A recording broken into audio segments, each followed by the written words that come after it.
हाँ जी, good evening everyone. एक बार फिर से वेलकम है आप सभी का अपने इस यूट्यूब चैनल रेगनार नर्सिंग क्लासेस में। तो फर्स्ट ऑफ ऑल तो आप सभी को आज के इस पावन अवसर की ढेर सारी शुभकामनाएं, इंडिपेंडेंस डे की हार्दिक शुभकामनाएं। जो भी कैंडिडेट्स ये क्लास देख रहे हैं फटाफट से एक बार शेयर कर दो क्लास को उन सारे साथियों तक जो कि नर्सिंग के किसी भी एग्ज़ाम की तैयारी कर रहे हैं। चाहे आप पेपर देना चाहते हैं बाबा फरीदकोट स्टाफ नर्स का, चाहे आप एग्ज़ाम देना चाहते हैं आरआरबी का, डीएसएसबी का, जीएमसीएच चंडीगढ़ और आने वाले हर एक एग्ज़ाम के लिए, तो फटाफट से शेयर कर दीजिएगा भाई एक बार वीडियो के लिंक को, क्योंकि आज का ये जो क्लास रहने वाली है वो बहुत ही ज़्यादा मोस्ट इम्पोर्टेंट रहने वाली है। एंड इंडिपेंडेंस डे की भाई एक बार फिर से बहुत सारी शुभकामनाएं आप सभी को। 78वां स्वतंत्रता दिवस मना रहे हैं आज हम, ठीक है भाई। आप लोगों ने देखा होगा हर घर तिरंगा, आजकल पीएम मोदी की एक जो अपनी मुहिम है हर घर तिरंगा, तो आपने भी लगाया होगा अपने घर पे। ना लगाया हो तो ज़रूर लगाइएगा भाई, ठीक है। अपने आसपास साफ़ सफाई रखें, यही आप लोगों के लिए अपने देश के लिए सबसे बड़ा प्यार होगा, ठीक है भाई। तो चलिएगा स्टार्ट करते हैं आज की हमारी जो स्पेशल क्लास रहने वाली है। तो जो भी कैंडिडेट्स लाइव बैच ज्वाइन करना चाहते हैं 6 month RRB GMCH PGI Chandigarh के लिए जो स्पेशल बैच है 6 मंथ बैच नोट सेट 6 और के लिए, तो ज्वाइन कर सकते हैं कंप्लीट 6 मंथ बैच का। तो काफ़ी कैंडिडेट्स हैं जिन्होंने ऑफ़र के बारे में आज पूछा था, तो मैं बता दूं भाई बाबा फरीदकोट स्टाफ नर्स के लिए जो अपना बैच चल रहा है आज उस पर स्पेशल ऑफ़र है इंडिपेंडेंस डे के लिए। तो आप स्पेशल ऑफर में बाय कर सकते हो आरआरबी बैच को ओनली 2299 में, नोट सेट 7 बैच 1499 एंड बीएफयूएचएस का जो मास्टर बैच है ओनली 1799। तो अगर आप भी ज्वाइन करना चाहते हैं ये बैचेस तो आप आज ही डाउनलोड कर सकते हैं प्ले स्टोर से रेगनार नर्सिंग क्लासेस को एंड ज्वाइन कर सकते हैं नंबर पे कॉल करके एंड मैसेज करके। ये नंबर आप नोट कर सकते हैं और यहाँ से डायरेक्टली कॉल मैसेज या ऐप को डाउनलोड करके अपना जो बैच है उसको बाय कर सकते हैं ऑफर प्राइस में। तो चलिएगा भाई आज का जो हमारा फर्स्ट क्वेश्चन है मोस्ट इम्पोर्टेंट रहेगा। इससे पहले के जो क्वेश्चंस हैं हमने कर लिए थे, ठीक है, मैंने आपको ऐप में करवा दिए थे। बाकी के जो क्वेश्चंस हैं वो हम यहाँ पे करने वाले हैं, ठीक है भाई। तो सबसे पहला क्वेश्चन है, ये वही क्वेश्चन रहेंगे जो एग्जाम में डायरेक्टली और इनडायरेक्टली आपको यहाँ से क्वेश्चन जरूर पूछा जाएगा। Which of the following mechanism facilitate transfer of large particle across the cell membrane? Exam में कम से कम भी 10 बार रिपीट हो चुका है ये क्वेश्चन। आंसर करना है आप सभी को, कौन सा मैकेनिज्म है जो फैसिलिटेट करेगा लार्ज पार्टिकल को सेल मेम्ब्रेन के अक्रॉस ट्रांसपोर्ट करने के लिए। That is the active transport, that is the facilitated transport, that is the diffusion, passive diffusion, that is the phagocytosis.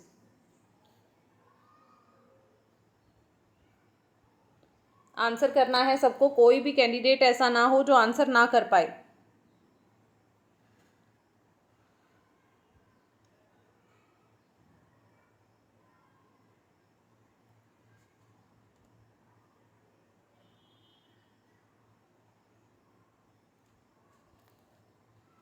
Very good.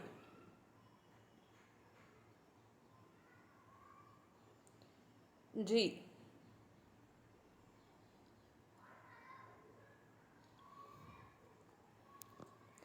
Well done, well done, बहुत ही अच्छा भाई। तो देखिएगा कि कौन सा मैकेनिज्म है जो आप लार्ज मॉलिक्यूल को सेल मेम्ब्रेन के अक्रॉस ट्रांसपोर्ट करने के लिए यूज करते हैं, उस मैकेनिज्म को क्या कहा जाता है। ये क्वेश्चन कम से कम भी 10 बार पेपर में आ चुका है, अलग अलग एग्जाम में अलग अलग टाइप से क्वेश्चन पूछा जाता है।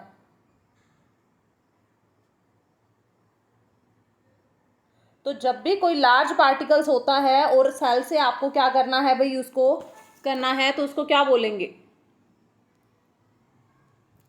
अब यहाँ से एक एक कंसेप्ट को अच्छे से समझना है, मैं सारी चीज़ें आपको डिफाइन करूंगी। Answer will be phagocytosis. क्या कहलाएगा भाई, आंसर होगा हमारा ma'am it is the phagocytosis. जब भी आपको ट्रांसपोर्ट करना है, transport of large molecules, transport of large molecules, तो जब भी आप लार्ज मॉलिक्यूल्स को ट्रांसपोर्ट करना चाहते हो तो दो प्रोसेसेस होती है। पहला होता है phagocytosis, next is the pinocytosis. कौन सा होता है भाई? पिनोसाइटोसिस। और एक और होता है ma'am, that is the exocytosis. ठीक है ना, ये तीन मेथड्स होते हैं जिसके थ्रू आप क्या कर सकते हो, फैगोसाइटोसिस, पिनोसाइटोसिस एंड एक्सोसाइटोसिस, जिसके थ्रू आप क्या कर सकते हैं भाई, ट्रांसपोर्ट कर सकते हैं लार्ज मॉलिक्यूल्स को। फैगोसाइटोसिस को ही बोलते हैं सेल ईटिंग। BFEHS 2019 का पेपर उठा के देख लेना, सेम क्वेश्चन पूछा गया था। ठीक है भाई, आपको हर टाइप का प्रीवियस ईयर के क्वेश्चंस यहाँ पे आपको मिल जाएंगे। तो ट्रांसपोर्ट जब भी आप करते हैं, फैगोसाइटोसिस, एक्सोसाइटोसिस, पिनोसाइटोसिस, तीन प्रोसेसेस से होता है। फैगोसाइटोसिस को ही बोलते हैं सेल ईटिंग, जिसके अंदर क्या किया जाता है भी, जो लार्ज मॉलिक्यूल्स होते हैं उनको मैक्रोफेजेस एंड ग्रेनुलोसाइट सेल्स जो होती हैं वो क्या कर देती हैं भाई, साइट सेल्स जो होती हैं वो खा जाती हैं। ठीक है, और उनको क्या कर देती हैं भाई, बाहर निकाल देती है। अब मैम ये जो ऊपर लिखा हुआ है ये क्या है, एक्टिव ट्रांसपोर्ट क्या होगा, एक्टिव ट्रांसपोर्ट। तो एक्टिव ट्रांसपोर्ट के अंदर कुछ स्पेसिफिक मॉलिक्यूल्स ही आप क्या कर सकते हो, ट्रांसपोर्ट कर सकते हो। स्पेसिफिक मॉलिक्यूल्स को ही आप क्या कर सकते हो भाई, ट्रांसपोर्ट कर सकते हो against the concentration, lower to higher concentration, जिसमें क्या होता है, एक्टिव मतलब एटीपी, एक्टिव मतलब जिसमें किसका यूज हो, एनर्जी का यूज हो, एटीपी का यूज होगा। और जो एक स्पेसिफिक मॉलिक्यूल है वो ट्रांसपोर्ट होता है एक कंसंट्रेशन के एगनेस्ट, जिसको बोलते हैं lower concentration to higher concentration. तो आपको पता है भाई इसमें एटीपी का यूज होता है, जिसको आप बोल देते हो एक्टिव ट्रांसपोर्ट। फैसिलिटेटेड ट्रांसपोर्ट कौन सा होता है, मेम्ब्रेन के थ्रू ट्रांसपोर्ट होते हैं मॉलिक्यूल्स, लेकिन इसमें कोई एटीपी नहीं लगती, लेकिन क्या लगता है, ट्रांसपोर्ट होता है सोल्यूट्स का मेम्ब्रेन्स के थ्रू। फॉर एग्जाम्पल प्रोटीन, अगर आपको क्या ट्रांसपोर्ट करना है भाई, प्रोटीन ट्रांसपोर्ट करना है, इसमें किसी भी टाइप की एनर्जी नहीं लगती है, that is the facilitated diffusion. ठीक है, नेक्स्ट आता है भाई पैसिव डिफ्यूजन। ये पैसिव डिफ्यूजन का ही टाइप है जिसके अंदर किसी भी टाइप की एनर्जी यूज नहीं होती, एटीपी यूज नहीं होती है। ठीक है ना, एक्टिव और पैसिव में यही डिफरेंस होता है कि मैम एक्टिव में एटीपी लगती है, लेकिन इसमें no use of energy, no use of energy, किसी टाइप की भी एनर्जी नहीं लगती है। फिर एक क्वेश्चन आता है आपको ऑस्मोसिस का और डिफ्यूजन का। ठीक है ना, active diffusion and passive diffusion, फिर दो में डिवाइड हो जाता है। फिर ओस्मोसिस आता है, ओस्मोसिस में क्या होता है भाई, सेमी परमिएबल मेम्ब्रेन के थ्रू क्या होता है, मॉलिक्यूल्स का ट्रांसफर होता है। ठीक है, ये आप पूरा टॉपिक पढ़ोगे। तो इंडिपेंडेंस डे पे ये ऑफर है, जो भी बच्चे ऑफर प्राइस में बैच ज्वाइन करना चाहते हैं, आज के लिए है ये ऑफर। आप ज्वाइन कर सकते हैं नंबर पे कॉल करके या डायरेक्टली ऐप डाउनलोड करके। Physiological mechanism behind the elimination of carbon dioxide from the body is, थोड़ा सा हेल्थ इशू है, ठीक है, वो इसका थोड़ा इशू रह सकता है, बाकी एकदम क्लियर होगा वीडियो। फिजियोलॉजिकल मैकेनिज्म क्या होता है भाई, अगर आपको कार्बन डाइऑक्साइड बॉडी से बाहर निकालनी है तो आप ओस्मोसिस का यूज करते हो, आप डिफ्यूजन का यूज करते हो, या फिर आप एक्टिव ट्रांसपोर्ट का यूज करोगे, चलेगा। ऑप्शन देखो एक बारी, osmosis, simple diffusion, active transport और फैसिलिटेटेड ट्रांसपोर्ट। एम्स बिलासपुर के एग्जाम में आ चुका है क्वेश्चन, जो कि पीजीआई चंडीगढ़ ने लिया था। आंसर कीजिएगा। तो मैम CO2 को हम बाहर निकाल सकते हैं बॉडी से बाय सिंपल डिफ्यूजन। कौन से मेथड से रिमूव करते हैं भाई, by simple diffusion. Very good, ये क्वेश्चन काफी बच्चों का ठीक है। ट्रांसपोर्ट करवाना ट्राइग्लिसराइड को liver from liver to adipose tissue is the function of which of the following lipoprotein.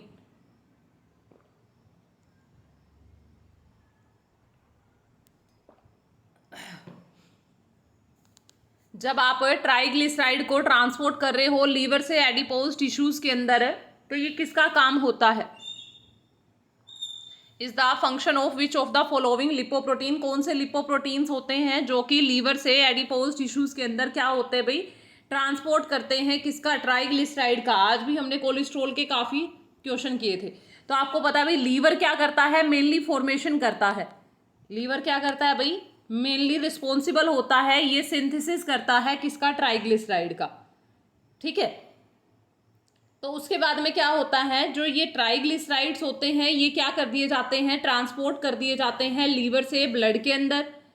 ठीक है, और पेरिफेरल के जो टिश्यूज होते हैं उनके अंदर। तो ये काम करता कौन है, ये जो ट्रांसपोर्टेशन का काम है लीवर ने बना तो दिया, लेकिन इनको ट्रांसपोर्ट कौन करता है, very low density lipoproteins.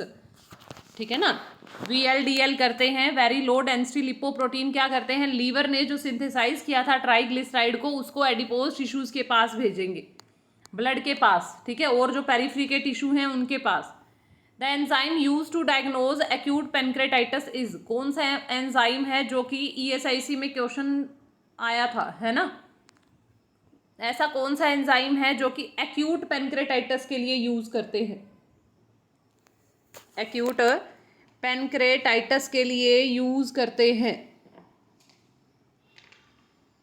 Acute pancreatitis के लिए यूज करते हैं। तो आपको पता है भाई serum amylase and serum lipase का लेवल चेक किया जाता है। किसका लेवल चेक करते हैं, सीरम अमाइलेज एंड लाइपेज का। तो क्या आएगा, अमाइलेज। अगला क्वेश्चन है भाई, inulin is used to assess the function of, inulin का यूज करते हैं किसका फंक्शन असेस करने के लिए, लीवर का फंक्शन असेस करने के लिए। नेक्स्ट है किडनी, नेक्स्ट है थायराइड, नेक्स्ट है भाई गैस्ट्रिक, स्टमक। इनुलिन का फंक्शन, इनुलिन का यूज किस लिए करते हैं,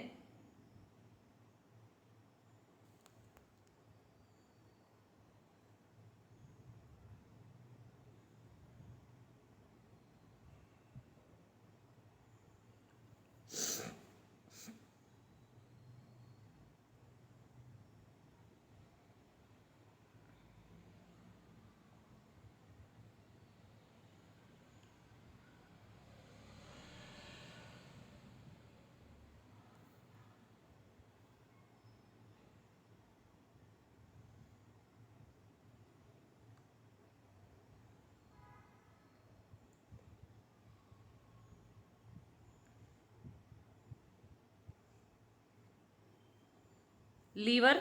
अब मैम इनुलिन, ये इंसुलिन नहीं है, इट इज इनुलिन। ठीक है ना, मुझे भी पता है काफी बच्चे सोच रहे होंगे कि मैम ये इनुलिन, इनुलिन क्या है।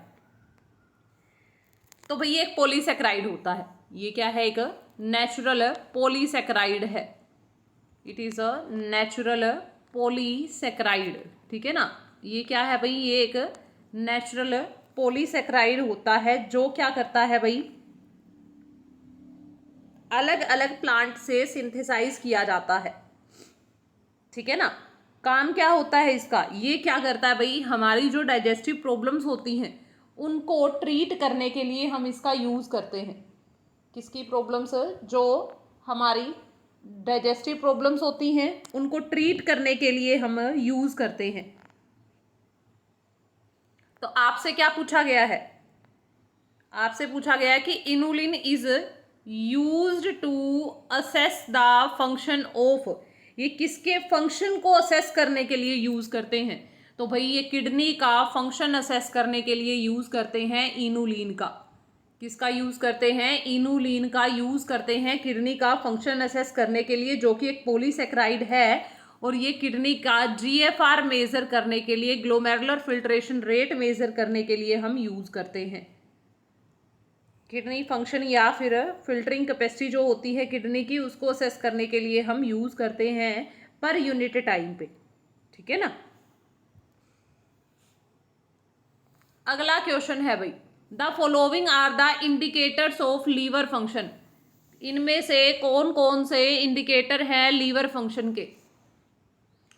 Following are the indicators of liver function, liver function के कौन कौन से इंडिकेटर हैं लीवर फंक्शन के, एक्सेप्ट वन।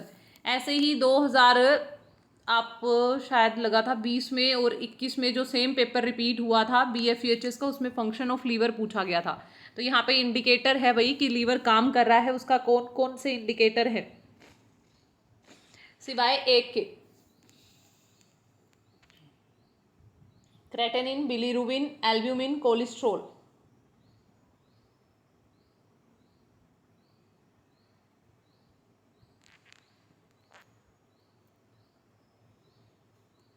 तो भाई आपको पता है क्रेटेनिन जो है वो किसका इंडिकेटर होता है मैम? क्रेटेनिन है मेटाबॉलिक वेस्ट, ठीक है। और ये किसके लिए यूज करते हैं हम लोग? किडनी के लिए बेस्ट इंडिकेटर होता है।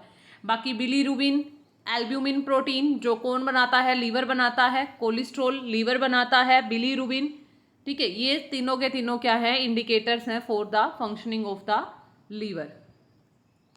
अच्छे हैं ना क्वेश्चन? तो अच्छे हैं तो एक बार शेयर कर दो, ठीक है ना। इतनी भी कंजूसी मत कीजिएगा, ठीक है। वीडियो का लिंक आप शेयर कर सकते हो अपने फ्रेंड्स तक। नेक्स्ट एक पर्सन है जिसको क्या हुआ है भाई? ऑब्स्ट्रक्टिव जॉन्डिस हुआ है।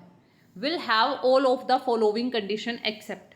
जब किसी भी पेशेंट को ऑब्स्ट्रक्टिव टाइप का जॉन्डिस हो रहा है तो आपको ये बताना है कि सारी कंडीशंस उसमें देखने को मिलेंगी सिवाय एक के, एक्सेप्ट 1।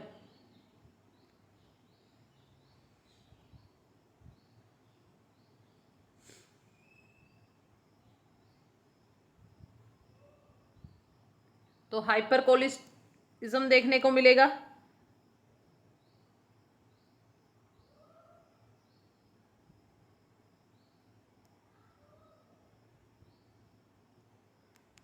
आंसर कीजिएगा भाई।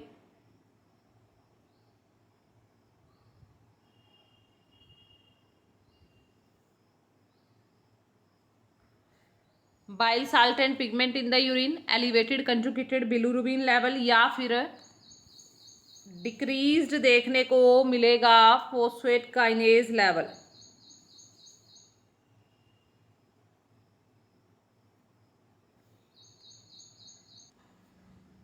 तो देखो क्वेश्चन बहुत ही इजी है अगर आप इसको परफेक्टली सोचेंगे।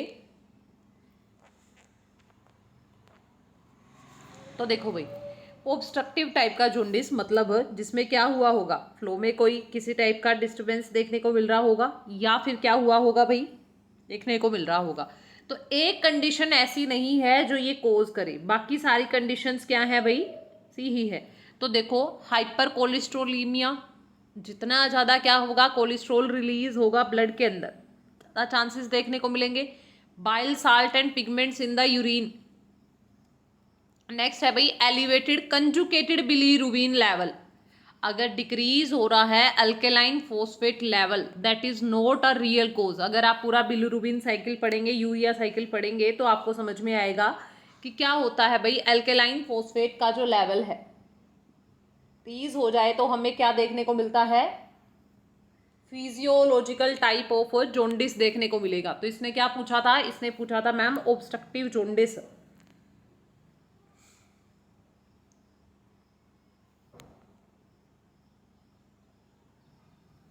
चलेगा, अगला क्वेश्चन है आईजीजी।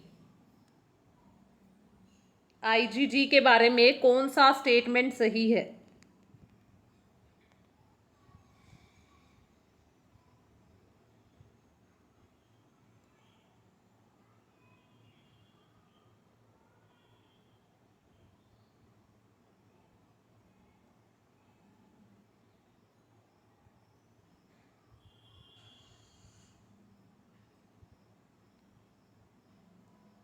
आईजीजी के बारे में कौन सा स्टेटमेंट सही है?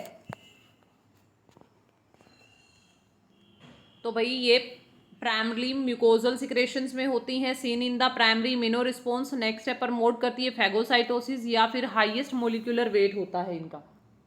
तो हायर मोलिकुलर वेट तो मैम आईजीएम का होता है।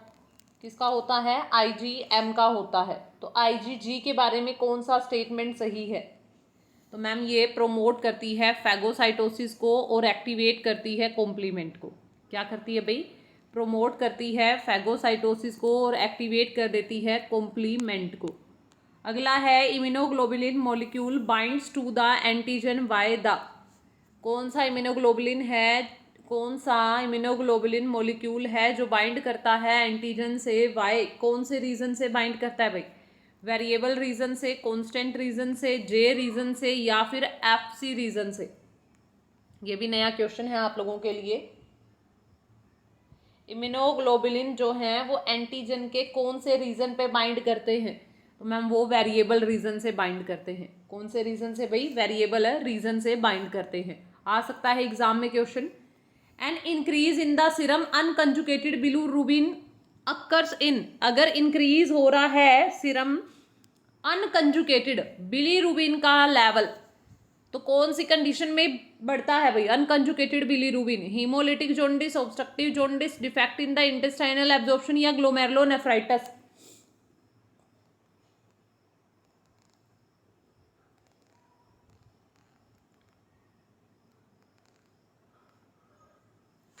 तो भाई जितनी ज़्यादा आरबीसी टूटेंगी हीमोलिटिक जॉन्डिस में, आपने पूरा जॉन्डिस का साइकिल पढ़ा था जिसके अंदर आप लोगों ने पढ़ा था, जितनी ज़्यादा आरबीसी टूटेंगी उतना ज़्यादा क्या होगा भाई?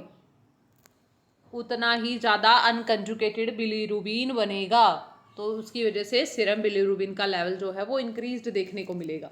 ऑब्स्ट्रक्टिव मतलब फ्लो में, ठीक है। इंटेस्टाइनल ग्लोमेरुलोनेफ्राइटिस में तो क्या होता है, खुद हाइपरलिपिडीमिया होता है, हाइपर प्रोटीन यूरिया होगा, है ना, हाइपो एल्ब्यूमिनीमिया होता है।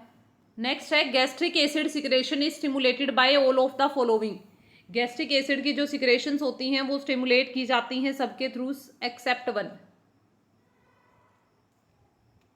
गैस्ट्रिक एसिड की जो सिक्रेशंस हैं वो बढ़ती हैं कैसे?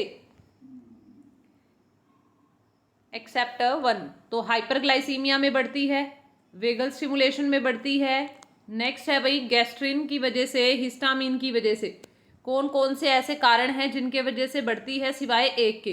तो भाई गैस्ट्रिक एसिड की सिक्रेशन बढ़ने से और हाइपरग्लाइसीमिया का आपस में कोई रिलेशनशिप नहीं है। आपको पता है वेगस नर्व स्टिमुलेट होगी, जीआई सिक्रेशंस और ज़्यादा बढ़ जाती हैं।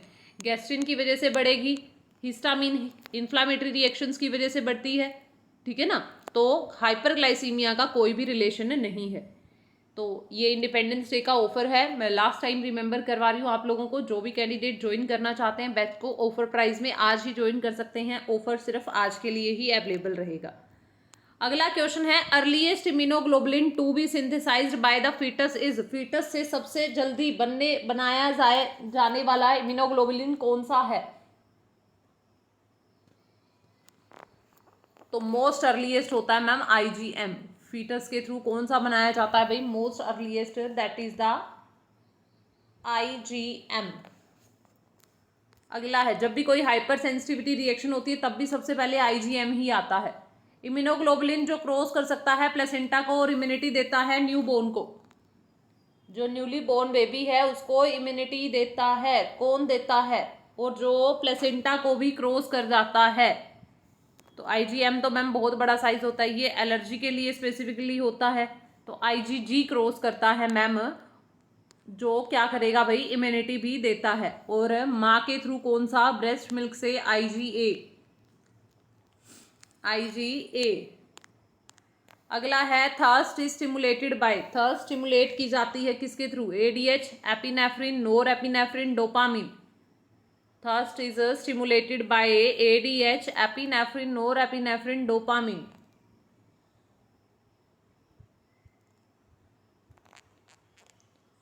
कौन स्टिमुलेट करता है आपकी प्यास को? कौन स्टिमुलेट करता है?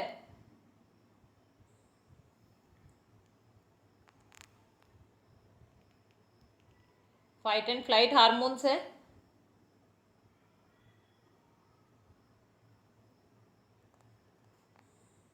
प्यास के लिए कौन स्टिमुलेट करता है? तो मैम एंटी डायूरेटिक हार्मोन, ठीक है ना। और अगर आपको आ जाए हंगर सेंटर कौन होता है? That is the hypothalamus. कौन होता है भाई? हाइपोथैलेमस, ठीक है भाई। अगला क्वेश्चन है एरिथ्रोसेक्लोरोसिस इज ड्यू टू। ये क्वेश्चन भी एग्जाम में आ चुका है। एथेरोसेक्लोरोसिस किसकी वजह से देखने को मिलता है? That is HDL receptor deficit की वजह से, एपोप्रोटीन ई की डेफिशिएंसी की वजह से, अगर एक्टिविटी डिक्रीज होगी है लो डेंसिटी लिपोप्रोटीन की, उसकी वजह से डिक्रीज्ड लिपोप्रोटीन लाइपेज।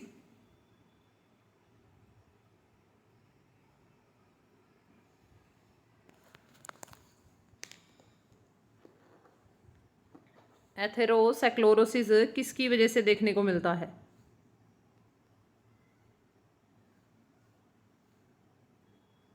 तो मैम ये क्या होता है भाई, कोलेस्ट्रॉल डिपॉजिट हो जाता है आर्टरीज के अंदर,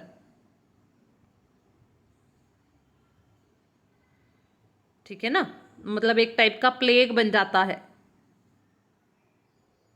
कहाँ पे? आर्टरीज के अंदर।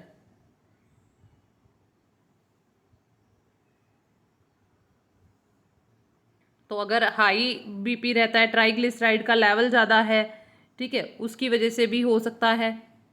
और किसकी वजह से हो सकता है भाई? अगर आप सेडेंट्री लाइफस्टाइल जी रहे हैं, ठीक है, तो भी हो सकता है। और भाई इनमें से जो दिए गए कौन कौन से कोज हो सकते हैं?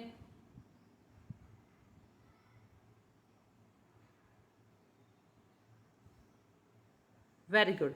तो मैम ये भी क्वेश्चन बहुत इंपॉर्टेंट है भाई, ह्यूमन बींग्स के अंदर और चूहों के अंदर, माइस के अंदर, ठीक है ना, क्या होता है, जो टीन होता है, ठीक है ना, जो एथेरोस्क्लेरोसिस की कंडीशन होती है उसके अंदर एपोप्रोटीन ई की अगर डेफिशिएंसी हो जाए तो हमें क्या देखने को मिलेगा भाई? पेशेंट के अंदर एथेरोस्क्लेरोसिस की कंडीशन देखने को मिलती है। तो ये क्या होता है मैम? एपो ई के ना, आप एपो ई भी बोल सकते हो इसको। ये एक प्रोटीन होता है जो लिपोप्रोटीन पार्टिकल को ब्लड से रिमूव करता है और कोलेस्ट्रॉल का जो लेवल है वो कम करता है। लेकिन एपोप्रोटीन ई की कमी हो जाएगी तो ब्लड वेसल्स के अंदर क्या बनने लग जाएगा? कोलेस्ट्रॉल का प्लेग बनने लग जाएगा, ठीक है ना, जिसकी वजह से एथेरोस्क्लेरोसिस होती है। ठीक है भाई, तो ये क्वेश्चन ध्यान में रखिएगा। आज की क्लास में इतना ही, बाकी करेंगे हम लोग कल की क्लास में, ठीक है। शेयर कर देना एक बार वीडियो को, एंड लास्ट टाइम ये आप अपने दोस्तों तक शेयर जरूर कर देना। थैंक यू सो मच, मिलते हैं कल की क्लास में। अगर क्लास अच्छी लगी तो लाइक शेयर जरूर करें।